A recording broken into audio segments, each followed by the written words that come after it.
don't care to take or slim, baby, just move for a back. I don't care what they're talking about you tonight, just do what you do. Even do what you do, don't let nobody hold you down. Baby, me feel the things that you do. Lucky boy. One slow, go down, baby. Break your back, I won't go there, baby. One slow, go down, baby. Break your back, I won't go there, baby. One slow, go down, baby. Break your back, I won't go there, baby. One slow, go down, baby. Break your back, I won't go there, baby. I like a lot of things on my mind, I don't know what to do. Plenty in my head, I don't know what you want to do. Baby, I want drink, I want go in the room there. Today you know that me and you, so we Easter.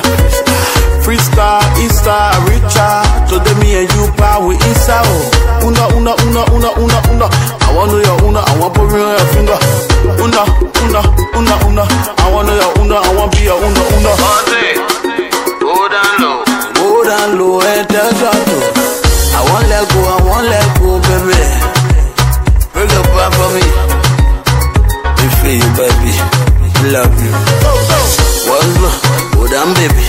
Break your back, I won't go there, baby. One slow, go down, baby. Break your back, I won't go there, baby. One slow, go down, baby.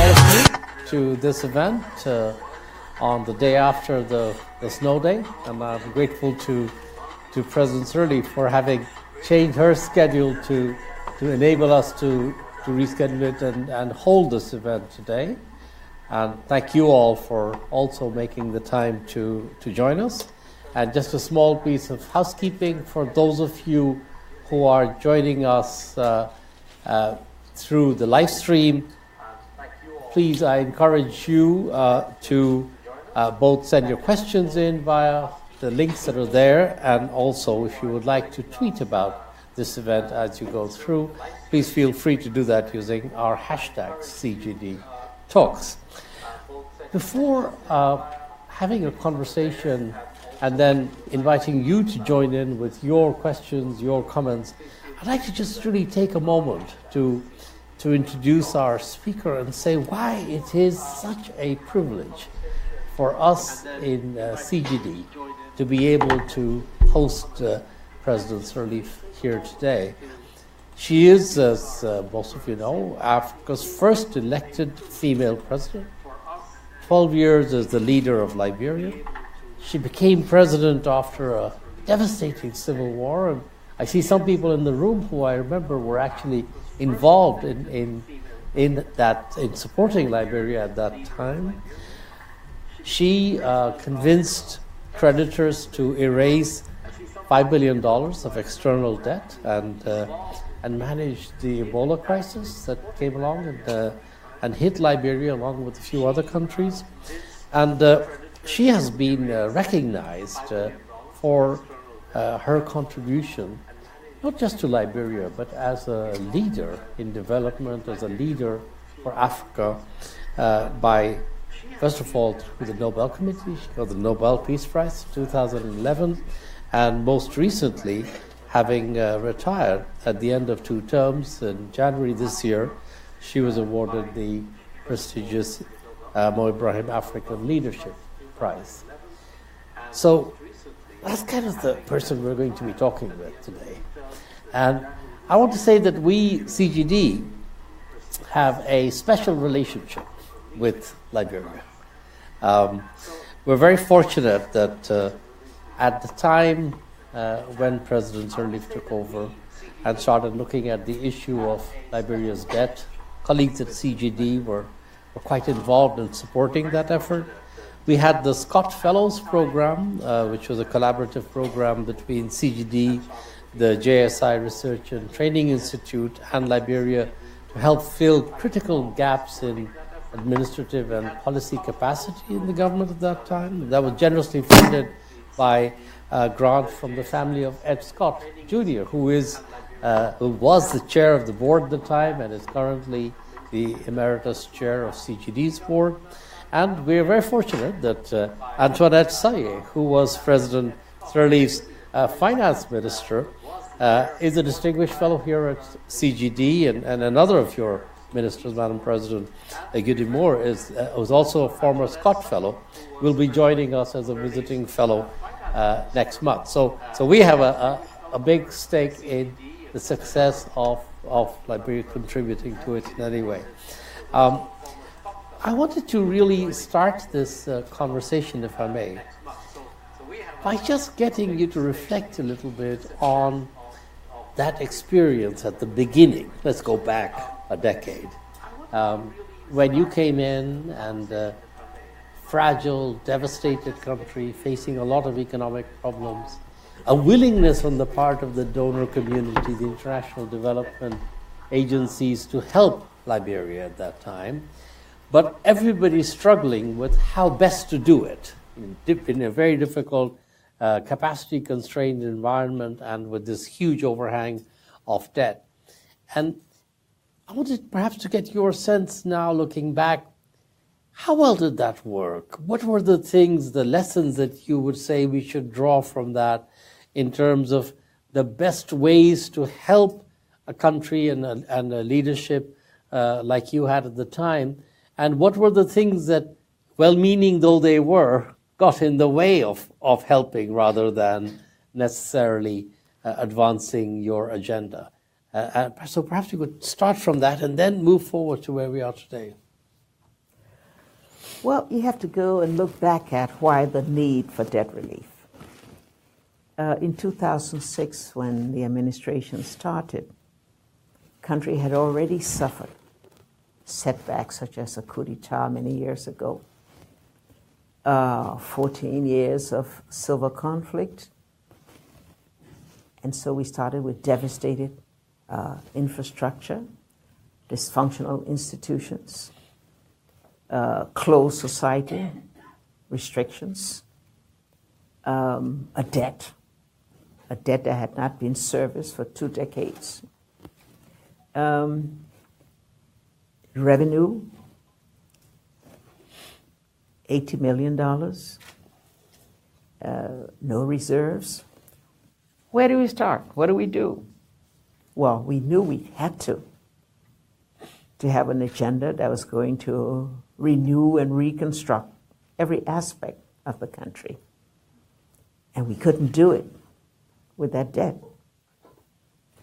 And so we knew to get the fiscal space to enable us to start the process of reconstruction, that we had to get rid of that debt. And the debt czar is right here. And so we reached out. We had an international conference right here in D.C. Condoleezza Rice was then Secretary of State, and we made a pitch for debt relief at that meeting. And I think in a way she also provided a quite a big boost, because she announced right there and then the United States cancels every bit of it.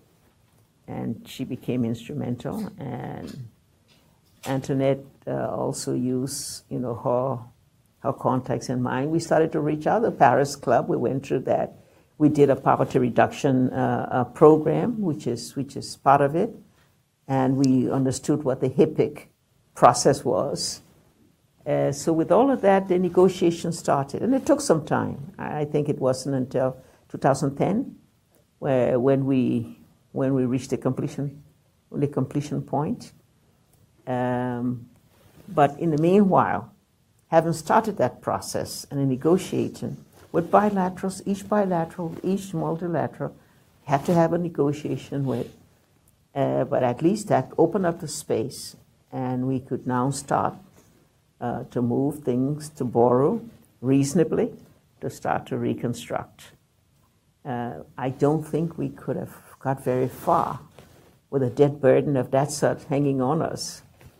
So it became just naturally that we had to create that fiscal space to move along. Then we could begin to address all the many other needs that needed to be attended.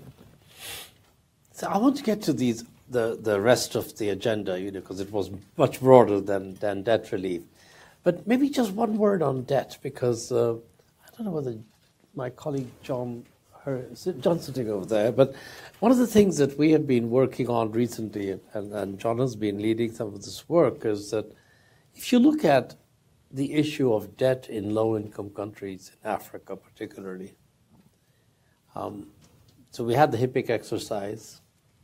HIPC exercise, which was a highly indebted poor countries initiative, but really brought down unsustainable debt for over 36 countries that had started off built up debt levels that they could really not service. And so you had a decade of countries working with much more manageable debt levels. But over the last, half a dozen years or so, you begin to see debt levels coming up again in countries in Africa. And they've also come up in Liberia. So in Liberia, of course, they're not quite at levels where you would worry a lot about them, but they're certainly higher than they were. And in some other countries in Africa, debt levels have come up to the level where people are beginning to worry whether we're heading for another debt crisis. And so we look at it as analysts from the outside, but you were, in a way, sitting in the middle, having to make trade-offs about whether to borrow and on what terms to borrow and how to make sure this was used well. How do you see this issue coming up, and what advice do you have for how we can ensure that the debt that is being taken on now is used in a way that will be productive rather than as a prelude to building up another kind of problem that many countries had to deal with before HIPC? Well, first, there is a pressure for accelerated development in all of our countries. We've got young population, their demands for jobs, their demands for services, their demands for prosperity are very strong. And so the response has been, in the light of constrained domestic resources, what are we going to do? We then focus on, let's make sure that the debt we contract is used for the right purpose, has the potential to generate the revenue for repayment of the debt, for servicing of the debt. We don't always get it right.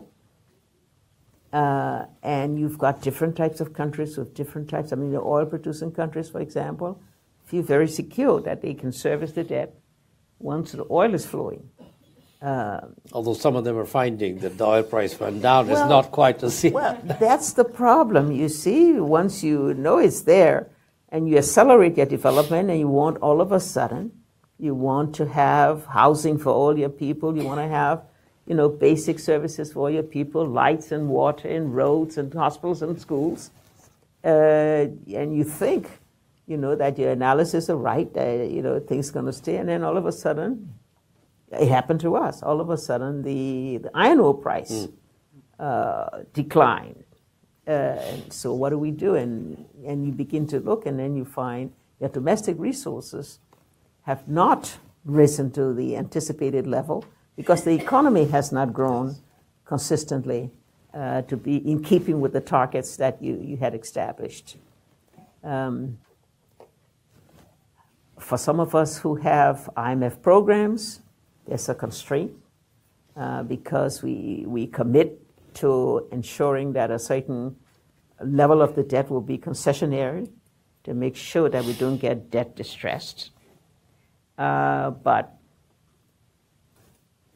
trying to make sure you get the analysis right, trying to make sure that the targets you make, even the time frame you set for implementing an investment or implementing a program never holds as you anticipated, because there's always something that comes in that delays, and then your targets are off and you have to revisit and refine. Are we worried? For, I think, certain countries that have reached surpassed a certain threshold, will have to be worried. If there's another global debt distress that we all faced a decade or so ago, What should we do? We've been looking to CDD for all of your, for all of, your research and analysis to guide us. How do we ensure that we adopt those measures and those policies that will enable us to continue to meet our development targets without getting ourselves into a debt situation where we have to start the process of trying to negotiate debt relief again? But at this stage, like I say, that pressure for moving in is so strong. Right. I think that's really actually, when I was working at the IMF, actually alongside Antoinette for a number of years, one of the things that when you're outside the countries, perhaps you don't get a sense of as much, is just the pressure that the young and growing population puts on leadership to be able to show results faster. So the analysis you can do on paper, but the day-to-day pressures that you have to work with really are something that I think you have to experience them to be able to realize how to manage them in a way that doesn't trade the future for the current the objectives. So you raised this question of sort of what more can one do? And I think one area where a lot of people are now putting their hopes is that instead of taking on debt and instead of having official financing, it's really the private financing for development that will drive a lot of the agenda. And this is both in terms of the kinds of things that are done, service delivery, education, transport is going to be done more and more by the private sector, but also the financing will come from the private sources. And yet, we have some work going on. I see Nancy Lee sitting there at CGD, which shows that the reality is that so far there is more talk about going from billions to trillions with private money than there is money flowing from the private sector. And particularly the money that is flowing from the private sector isn't going to countries that are fragile or that are low income as much. And so I wanted to get a little bit your thoughts on how do you see now going forward where Liberia is today? You're in a much better position clearly than you were even 6 years ago or 5 years ago, let alone a decade ago. But you're still a little bit fragile in terms of the capacity constraints. So how do you see the scope for private sector financing and what can be done to make that private financing most effective in supporting your development agenda? Well, in the case of Liberia, there's not been enough support, development of the private sector. And we're feeling that constraint right now, because most of it has been in the form of large concessions that are doing mega projects, extractive industries essentially, although agriculture, industrial areas with value addition potential are now beginning to grow. But the linkage between private sector investment and official development assistance, it's not there, not just in the case of Liberia. Private sector, being independent corporate bodies, operate based upon their own determination of where their investment, what the returns they want to get from their investment. The official development assistance ties into a government development agenda. But the linkage is not there. What kind of linkage, for example? Just think. If we're building roads, we build roads based upon what our lawmakers want, going to their areas, or our population want into their areas. And sometimes the road leads to nowhere. Just think if we were building a road in a place where the potential for private sector investment existed, and thereby building the road, we would make the investment more possible, higher return, and maybe even make it even possible. Because if we had iron ore companies that were in remote areas where their own exploration work had determined large reserves of ore, but they could not move that ore to export without the type of major highways that had to be built or railways that had to be built. And unless they were able to put up enough of the investment to do, and maybe the intention was to do so. But in the midst of all of this, here comes declining global prices. Iron ore price falls. They're not going to do that investment anymore because they're not going to have to be able to build the roads and the railways that are necessary to evacuate the ore to the ports.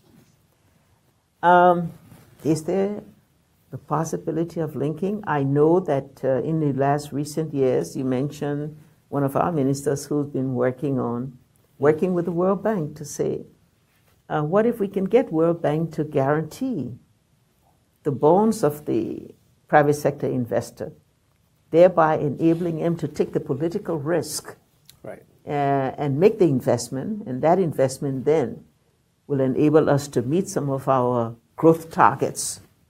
That hasn't happened, but that's a big potential that again could provide more private sector financing for development and thereby lessen the chances that one would have to resort to more borrowings, from official sources.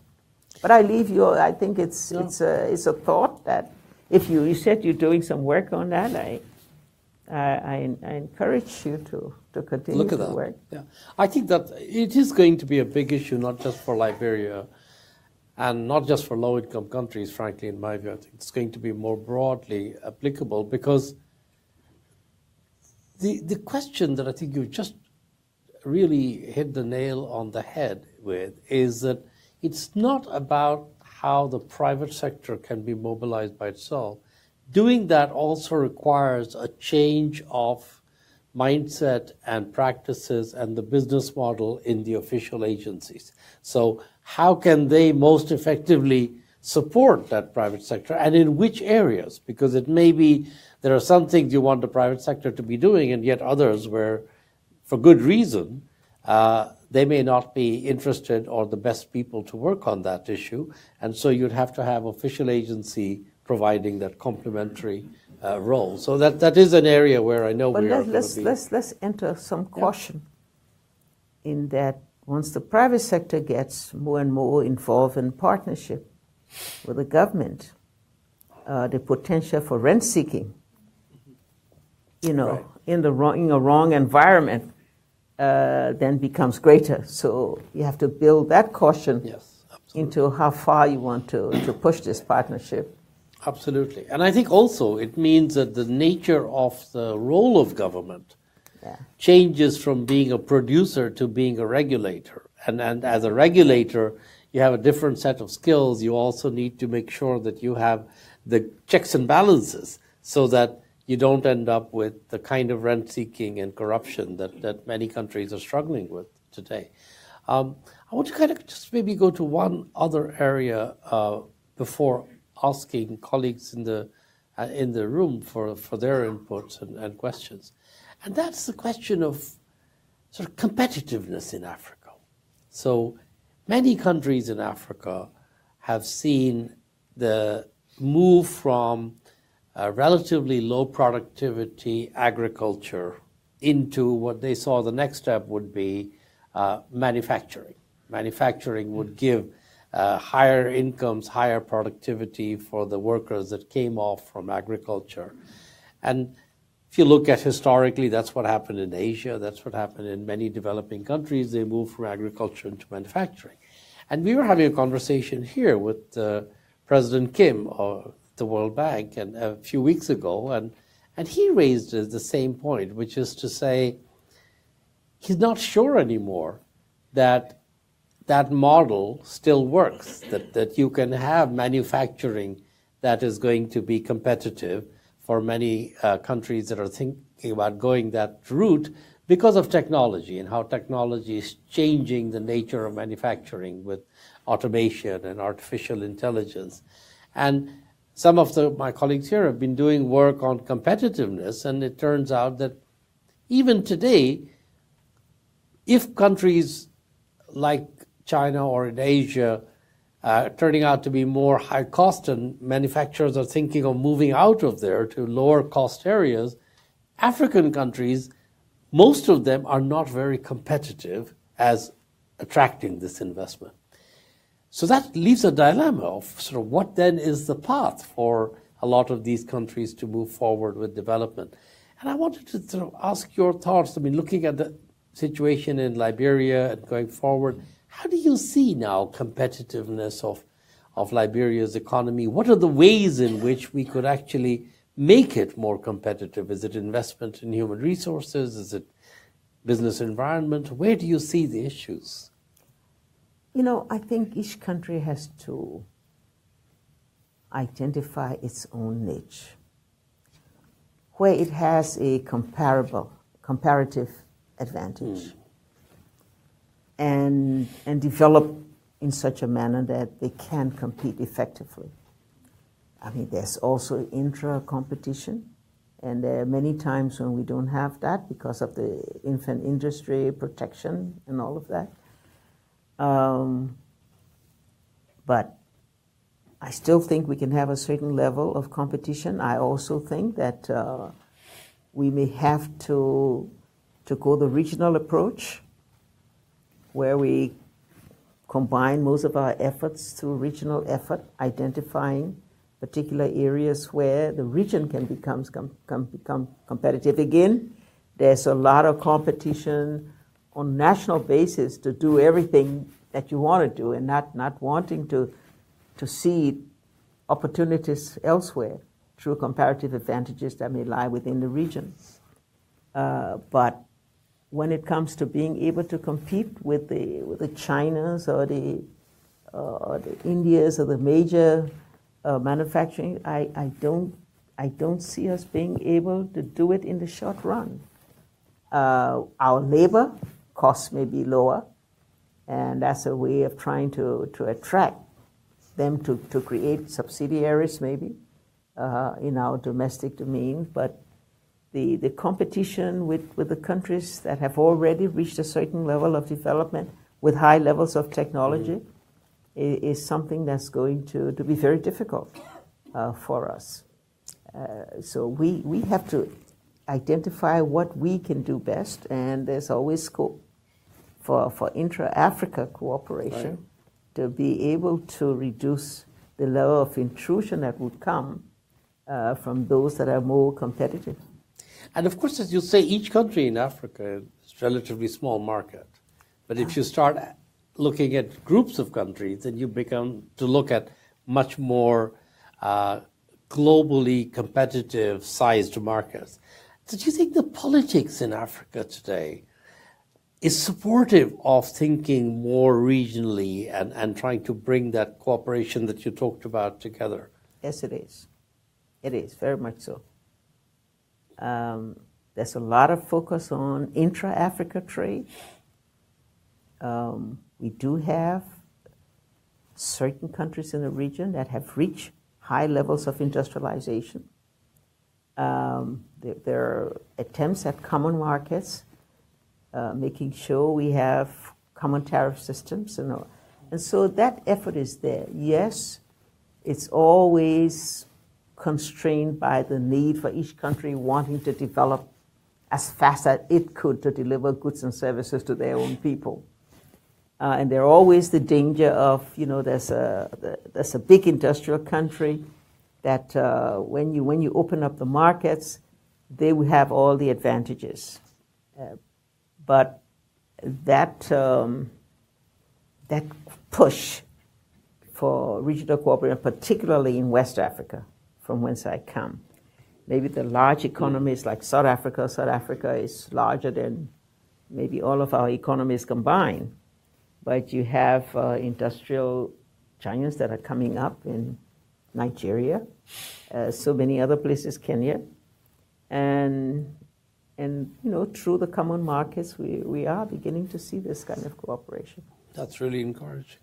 All right, I want to open this up and encourage people to ask their questions. So if you could, as you ask your question, just identify yourself, that would be helpful. And there are colleagues with mics who are coming around, so we'll start with that lady over there. You were the first one to get your hand up. Thank you. It's a wonderful opportunity, and I'm delighted to have the chance to ask the first question. My name is Mindy Reiser. I'm vice president of an NGO called Global Peace Services USA. And my question is about education. That is obviously critical in the development of your country and all countries. And the challenge, as I understand, is to encourage teachers to actually teach, to come to the classroom, to commit themselves to their own education, to prepare them for the profession. Can you say something about how the training and development of the education sector in Liberia is developing, and how you see external aid supporting that? Thank you very much, Mindy. So this is a very interesting topic, because I know you have been experimenting with a variety of models, and you have some very interesting results in Liberia on the education outcomes. Liberia's traditional education system is more or less patterned after that of the United States. But the quality of education over the many years of conflict and the destruction of systems and schools really did not leave teachers left the country during conflict. Volunteers were manning all the schools. We've tried in the last few years to bring education back. We've had an enrollment that has doubled, tripled even. Today we've got about 1.5 million kids in school, and we've been focusing on primary education. But we were not getting the quality because we didn't have the teachers, even though we rebuild our teacher training colleges and try to move them. And so we came up with something where we were going to look at the charter school system. And we tried to pattern it after something we saw in Kenya.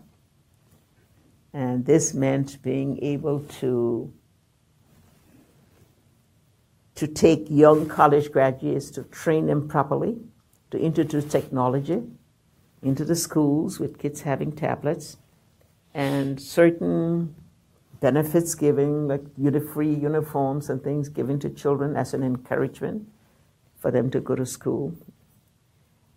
And it's worked for the past 3 years, and an evaluation was done that seemed to suggest that the education level in those schools that were participants had indeed improved. The programs are run by trained, partners that guide the teaching in the classrooms through electronic means. And yes, the evaluation shows improvement was made. But frankly, it's not sustainable. As currently working, it's not sustainable. Not sustainable because it creates a desire on the part of more and more communities and schools to have the program extended to them. Well, that's not always possible because there won't be enough teachers and there won't be enough tablets. And there's not electricity in some of these places to be able to introduce technology. So you create a disparity in the system, and that's causing a lot of concern. Is there something else we can do to expand it and to keep it going so that we maintain the progress that has been made? That's just being evaluated now. The whole system is being looked at. The evaluation report and the findings and conclusions are being examined. At the same time, there's a lot of, disagreement with it, protest to it. Yes. that says we should go back to the old system where all the systems are equal based on our own national thing. But we're still searching for the ways to encourage enrollment and encourage retention. Sometimes the enrollment is the easy part. I mean, we've doubled seen retention, particularly in a poor country, where poverty, is common. It's easy to not go beyond certain things. So the education, the most vital component of development is education. But in a poor country like ours, sometimes the more difficult to achieve the goals that you have set. I have to say that I think one of the things that's really encouraging about Liberia is that most countries are struggling with this issue of how best to deliver better educational outcomes and better learning. But in the case of Liberia, there is a willingness and eagerness to actually learn from alternative systems, to experiment, and to look at the evidence. CGD is kind of a group of evidence junkies. We like to basically look at the evidence and follow it. And I think that's the kind of analysis that will help us to find better outcomes. Please. Hi, my name is Sung Lei from Save the Children. We actually just started a school health and school feeding program in Liberia with USDA support. And you've talked about, we're looking at public and private partnership for that school feeding, which is very needy and very basic programming. But we're also looking at, as you said, some of these activities may not be sustainable. So I wanted to talk about the community's contribution, because I don't think private and public will be sufficient. And definitely for school feeding and improving primary education programming in Liberia, we're looking towards the community. So I'd love it if you could talk a little bit about their role. Thank you. The communities have to give support to the teachers. They sometimes provide housing for them, provide feeding for them. And even though these are well-paid teachers, paid above the average, government's salary, but they help them in any way they can. The community also has a role to ensure that their children participate, like going to school. And they encourage them. They like the gifts that come under the program of free uniforms and free things. And that enables them also to be, very encouraging to it. And we have school feeding program, which in many of the schools, and those not participating in the PSI program, in which just having that lunch every day is a great inducement to get the parents to send the children to school. So if you're in that program, I applaud you. I think it provides a great incentive. Okay, I'm going to come to the middle here. So I'm going to start with this gentleman in the front and then lady in the back. Then I'll come on. Hello, Madam President. My name is Richard. I'm a student at the George Washington University. First, I want to thank you for your pioneering leadership on the continent. It's very inspiring. In the previous election, all of the youth loved the promises of George Weah of ending unemployment.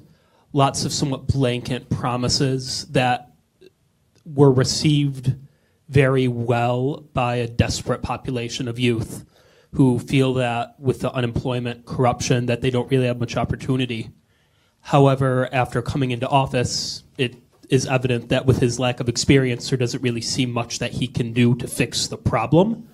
And it seems that it's just a bunch of words so far. This can be concerning, as it could really only deepen the tensions and the mistrust that's felt within the youth. So I'm curious what your view of how to fix this problem of youth unemployment is, and also how to communicate it in a way that doesn't give false hope. Thank you very much. Thank you. To fix the problem? And to communicate it in a way that works. You have a government that's 2 months old. It's too early to pass judgment. I think we gave them a bit of time. You know,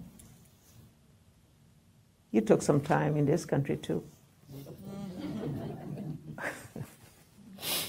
All right. Sorry. It'll shape up. Yeah. It'll work out.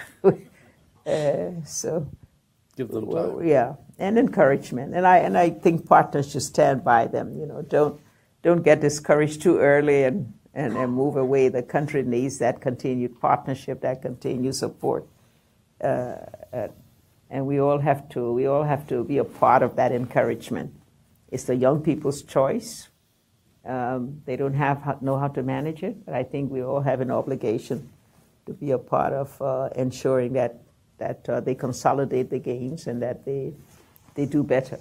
They continue, you know, to carry on the development work. Yeah, one lady Thank here, you. and then I'm going to move over on that side. Thank you very much. It's great to see you, Madam President. I had the privilege to serve at U.S. Embassy Monrovia and live in Monrovia for about a year. My name is Meredith McKenzie, and I'm an advisor to Accountability Council. And I'm curious, when we talk about investment from the private sector, what do you see the private sector doing to be accountable for the funding that it's putting in and for the results that have been promised, particularly when it comes to protecting the rights of Liberians? I know there have been conflicts over that in the past, and Buchanan renewables. And so what do you want to see from the private sector in terms of protecting the people who are most impacted by private sector investment? Thank you. Thank you. Private sector normally, if they're making an investment, will have a certain amount of an agreement with the government. Their obligations to the government, whether it's in taxes or other types of benefits to the community or to the country, are very clear. So it's a question of ensuring that they meet their obligation to the country. They have to file their corporate taxes, and our revenue authority has a right to examine all of the reports that they make. The ministries that have monitoring mandate, including the legislature, have a right to demand reports on any aspects of their operation. It doesn't always be as smoothly as we want it to be, but the mechanisms to ensure accountability are in place. The gentleman over there. Yep, right there. Thank you. And then this lady in the front. Thank you very much. My name is Yaya Fanusi with the United States of Africa 2017 Project Task Force. Thank you very much for what you declared at CERT 2009 when you said you want to be, Liberia should be the first one that will sign the Constitution for the Federation. We were the ones who recruited Gaddafi to this project, and I'm now in charge. It's going to happen. Thank you. So I didn't hear a question at the end of it, so I will move to the next person who has a question. Lady over here. Please. Hi, my name is Kemi Oshikoya. I'm the publisher of a business magazine. We're based in New York. My question is about healthcare in Africa. You dealt with one of the crisis epidemic in Africa, Ebola. Can you share with us the lessons learned during that period and why it is important for African nations to invest in healthcare? If I may just put it simply, put the citizens in charge.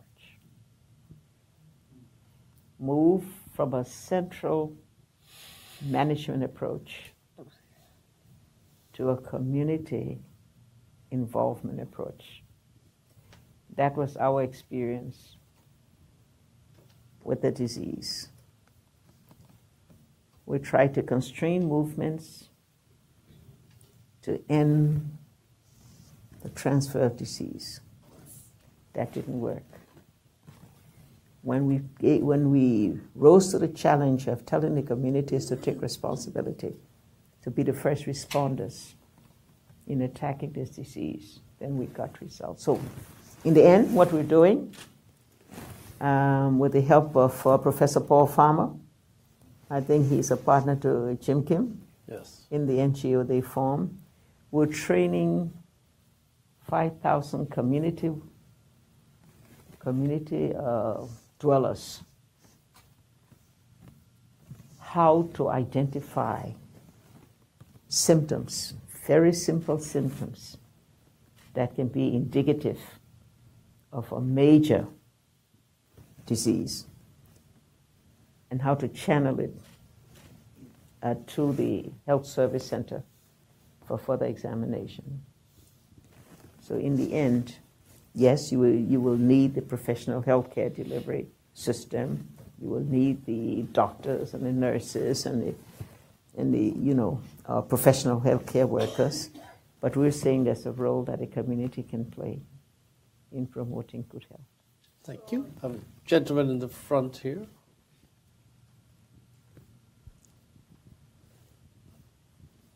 Thank you. My name is Musa. I'm a consultant.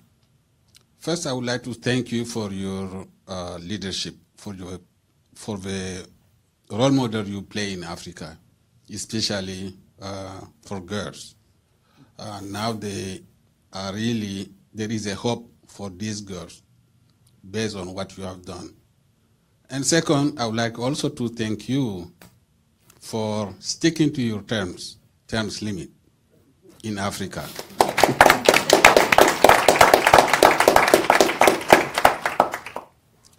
I know this is a tricky subject in Africa.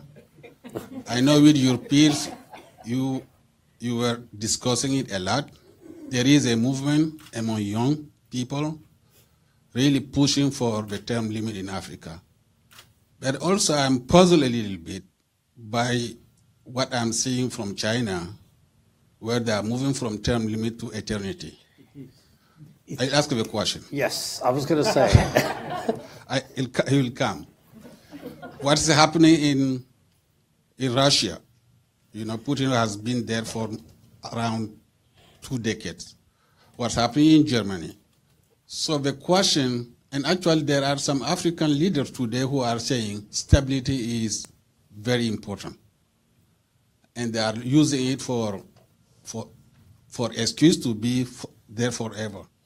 My question to you, what are your thoughts? What do you discuss really with your peers about governance in Africa, about terms limit in Africa? Okay. Is there a hope? Thank you. Thank you. What's your view on term limits?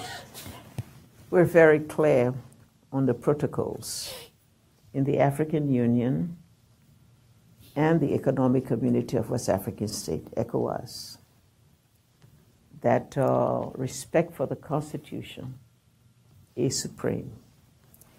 Now, there may be violators who have sovereign rights that we may not be able to go and depose them because they don't abide by the Constitution. But in those cases where we can use moral suasion, peer pressure, as we did in the case of Gambia. Gambia, exactly. I was going to say. We're very clear that enables us to do that, and we're also very clear that no matter what sovereignty is, sovereignty does not give any leader or any country the right to violate the rights, particularly with violence, of their people. Thank you. All right. I know Agostina's been waiting for. Thank you. Hi, I'm Agustina Paglayan. I'm a postdoctoral fellow here at CGD. I'm writing a book on the provision of education in post-conflict settings. I wanted to ask you, you talked a lot about the economic policies and debt relief, public-private partnerships, etc., that you pursued in post-conflict Liberia. I wanted to ask you also if once you became president, you had a sense that in addition to all the improvements in the economy that you needed to do, there was also whether or not it was important to you to promote some sense of shared identity, national identity among people, or something that would prevent future conflicts within Liberia, whether that was something that was at the top of your mind. And if so, what were the public policy mechanisms that you used to kind of promote a greater sense of peace and shared identity? Thank you. Thank you. All aspects of, we've been striving for national unity for a long time. And we find that if there is inclusion, if there is full equity and equal opportunity, that's how you achieve the shared value, because people have a feeling of patriotism, because they have a feeling of ownership. They have a feeling of inclusion and participation. And I think that's why we've tried to promote that. I can't tell you that we succeed fully, because we do have different ethnic groups that tend to, follow more their own tradition and culture. But by and large, the fact that we've had 15 consecutive years of peace in Liberia, following 15 years of war, tells you that we made a lot of progress in having people stay together as a nation. I want to come back here.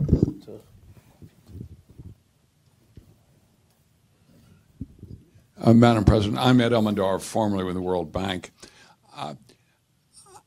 Prior to your service as president, you had a rich international career, and I'd like you to look back from your experience as president then, receiving the services of the UN and related agencies. How did it look then?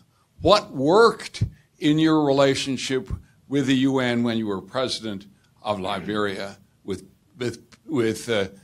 peacekeeping and a variety of other programs? What was successful, what was less successful, and why? Thank you. Okay.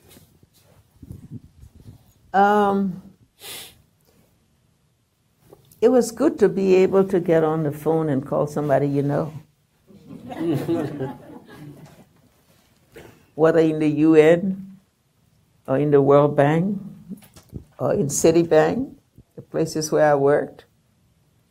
It was easy to, based upon not only your relationship, but having a part of the same work ethic with them. It made it easy to negotiate. It made it easy to build a partnership. And that always helps, but that's not sufficient, though. But it's a good start. It's a good first step. Did I answer your question? Not fully. But as much as you wanted to, or I think the question was also from the UN side, now being at the receiving end of or a partner. What did you think worked well from the UN side in terms of being able to support you, and which were the areas where they could be doing things differently or better? The UN, the provided through their agencies, the development assistance, whether it was UNDP or WHO and all of those. And those were institutions that I believe really had a passion to see the country succeed and to see me as a leader succeed. So they made, and I had the means where I could communicate with them in their language, but is there anything extra than that? I don't think so. It's still. All right, now to come back to, I think this gentleman sitting over there, and I'll come to the lady here. Thank you very much, Madam President. My name is Alex Magaisa. I'm from Zimbabwe. I used to work with Morgan Tsvangirai, the leader of the opposition, and I'm here at the National Endowment for Democracy. I'm interested in first of all, thank you for the Continental Free Trade Area agreement which was signed recently. I think it's a great move for Africa. But I'm interested in the area of illicit financial flows, and also the behavior of multinational corporations in relation to payment of taxes, the use of offshore finance centers. What sort of challenges did you have as president and your peers, and how do you think that those challenges can be stemmed? Because I think it's a big problem for not only Africa, but also other countries in the South. Thank you very much. Well, our experience is perhaps no different from other countries in that today we have different types of organizations that focus on determining illicit flows, for example. Reports have been made on that. I believe while Kofi Annan and others have the progress team, they report, and countries then can use that to be able to determine those who may have violated the laws and determine whether legal action needs to be taken, against them. I believe that, again, there are enough exchange of experiences and information among countries. We do not start on the assumption that the large corporations do wrong. If they do wrong, I hope we have the mechanism to determine the wrong and the extent of the wrong, and we have a means to address the wrong legally. But each country has to ensure that they have those systems that enable them to monitor and to take corrective actions when there have been violations. Thank you. The lady at the front here. So yes, Betsy Williams, the founder of the President's Young Professionals Program in Liberia, which we had the honor of working with Madam President with. And thank you for hosting today. I wanted to circle back 10 years, actually, and talk about the Scott Fellows Program and ask Madam President just to reflect on the types of interventions in the institutions that you are working on, like Scott Fellows or PYP, how they've made a difference, and if you see their enduring legacy in this transition, and just speak some of the lessons on that. Thank you. And I just want to ask, are there any Scott Fellows in the audience here? They have moved on to other things. No, one of the most exciting things we have had in Liberia is to start the means whereby we could develop the capacity or enhance the capacity in the civil service. And because we had a civil service that was not only bloated, but also largely with incapable people who have come as a result of political benefits, political paybacks. The Scott Fellow, we started with that, and we had them come in and put in the different ministries. And then we had the President's Young Professional Program. We, in a way, we copied that after the World Bank, because the World Bank had a young professional program. We just expanded that, renamed it. And then we had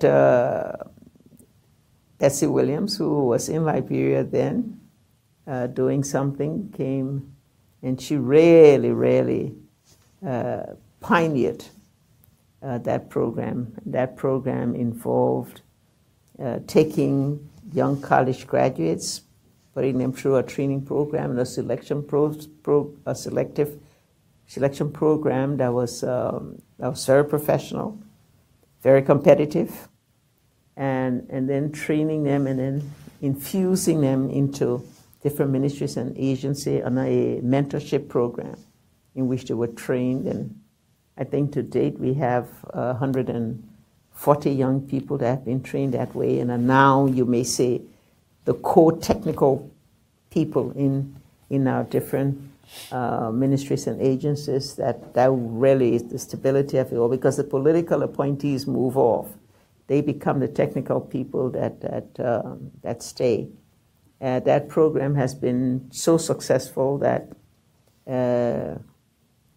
Betsy has moved it one step forward to turn it into emerging leadership program that has now been launched in Ghana. And Ghana is a place with much more capacity than Liberia. So it tells you the value of this program, that Ghana sees that it can bring value even to them as well capacitated as they are. And we use other means, like we establish a philanthropy secretariat, whereby foundations we could bring them all of their resources together to support some of our interventions. So those were some of the things that went beyond the regular official programs, to which we had benefits, but were able to go and find innovative means of trying to meet our multiple needs that existed. Thank you. We're going to coming to an end now, but I do have time for one more question, so I'll take the ladies right in the middle here, please. Good afternoon, Madam Sirleaf. It's quite an honor to meet you. My name is Julie Tate, and I am the spouse of a diplomat that was stationed in the U.S. Embassy in Monrovia. And I'd like to ask you about your insights regarding the practice and the policy of FGM in Liberia and even across the African continent. Thank you. It is a terrible thing to happen, particularly to young women. We've been trying to get through our legislature. I mean, we made a commitment in meetings of the United Nations that we will be a part of all the countries with attempts to abolish FGM. We put in a domestic violence bill in the legislature that included the abolition of FGM, of course. We've got some people with strong cultural beliefs in our country. And even though we've been working on trying to conscientize, particularly the rural population where this practice is existing, we hadn't succeeded fully in doing that. Before I left office, I signed the executive order and I abolished it.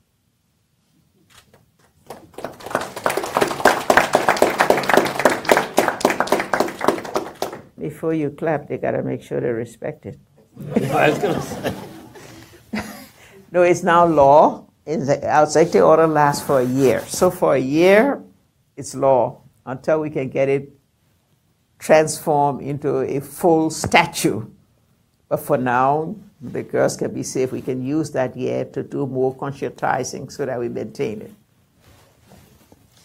There is a lot of evidence now that while having a law that prohibits some practice doesn't guarantee the implementation of it, it does make a difference. There's a lot of evidence around the world now that it does have an impact on behaviors over time. So I think while, as you say, you can't guarantee it's being followed, it's a very good thing that you do have a law.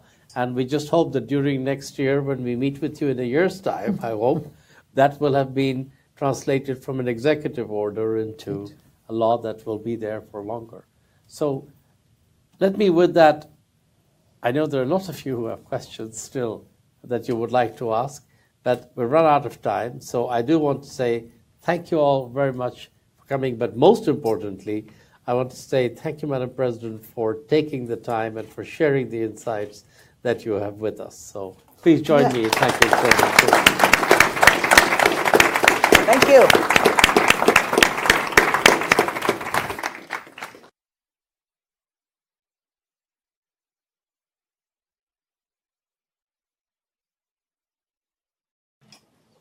Good morning. I'd like to welcome all of you to this event on the day after the snow day. And I'm grateful to President Sirleaf for having changed her schedule to enable us to reschedule it and hold this event today. And thank you all for also making the time to join us. And just a small piece of housekeeping for those of you who are joining us through the live stream. Please, I encourage you to both send your questions in via the links that are there, and also if you would like to tweet about this event as you go through. Please feel free to do that using our hashtag CGD Talks. Before having a conversation and then inviting you to join in with your questions, your comments, I'd like to just really take a moment to introduce our speaker and say why it is such a privilege for us in CGD to be able to host President Sirleaf here today. She is, as most of you know, Africa's first elected female president, 12 years as the leader of Liberia. She became president after a devastating civil war, and I see some people in the room who I remember were actually involved in supporting Liberia at that time. She convinced creditors to erase $5 billion of external debt and managed the Ebola crisis that came along and hit Liberia along with a few other countries. And she has been recognized for her contribution, not just to Liberia, but as a leader in development, as a leader for Africa by, first of all, through the Nobel Committee. She got the Nobel Peace Prize in 2011, and most recently, having retired at the end of 2 terms in January this year, she was awarded the prestigious Mo Ibrahim African Leadership Prize. So that's kind of the person we're going to be talking with today. And I want to say that we, CGD, have a special relationship with Liberia. We're very fortunate that at the time when President Sirleaf took over and started looking at the issue of Liberia's debt, colleagues at CGD were quite involved in supporting that effort. We had the Scott Fellows Program, which was a collaborative program between CGD, the JSI Research and Training Institute, and Liberia to help fill critical gaps in administrative and policy capacity in the government at that time. That was generously funded by a grant from the family of Ed Scott Jr., who was the chair of the board at the time and is currently the emeritus chair of CGD's board. And we're very fortunate that Antoinette Saye, who was President Sirleaf's finance minister, is a distinguished fellow here at CGD, and another of your ministers, Madam President, Gudi Moore, is also a former Scott Fellow, will be joining us as a visiting fellow next month. So we have a big stake in the success of Liberia contributing to it in any way.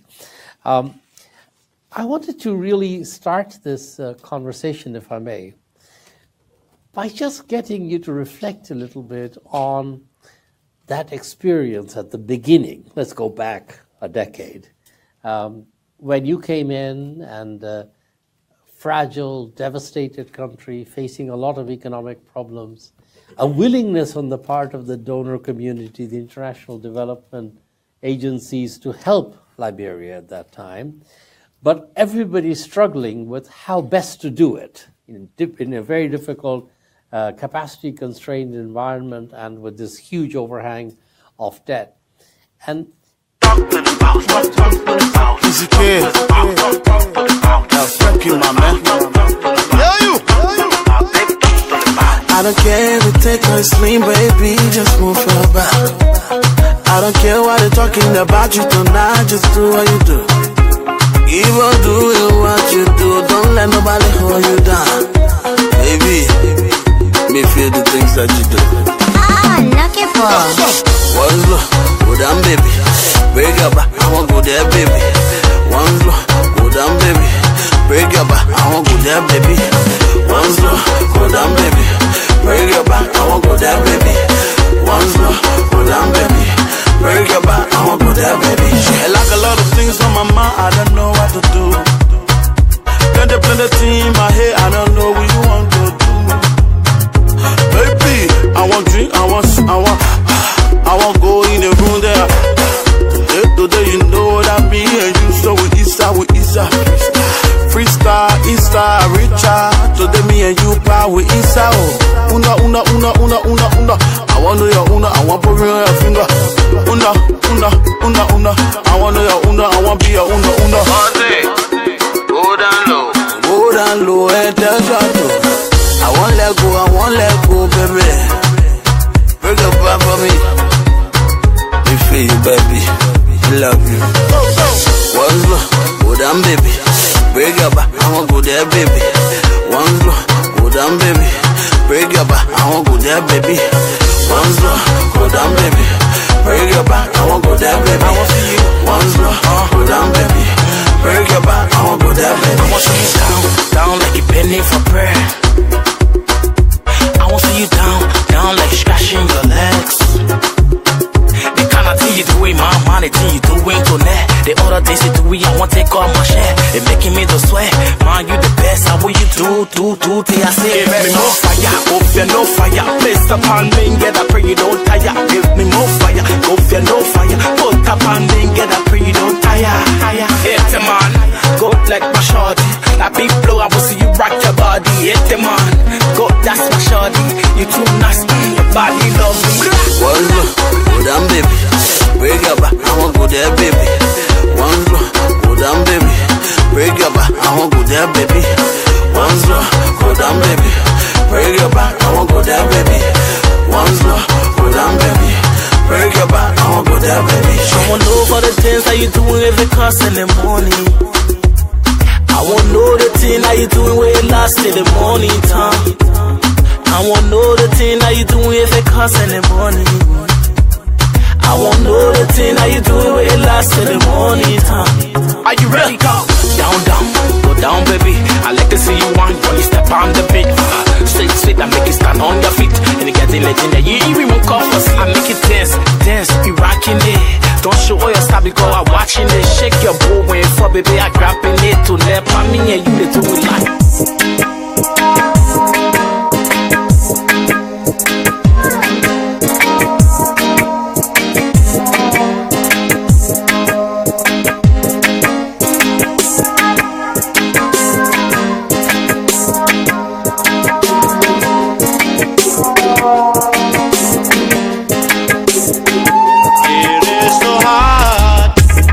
For me to understand this controversial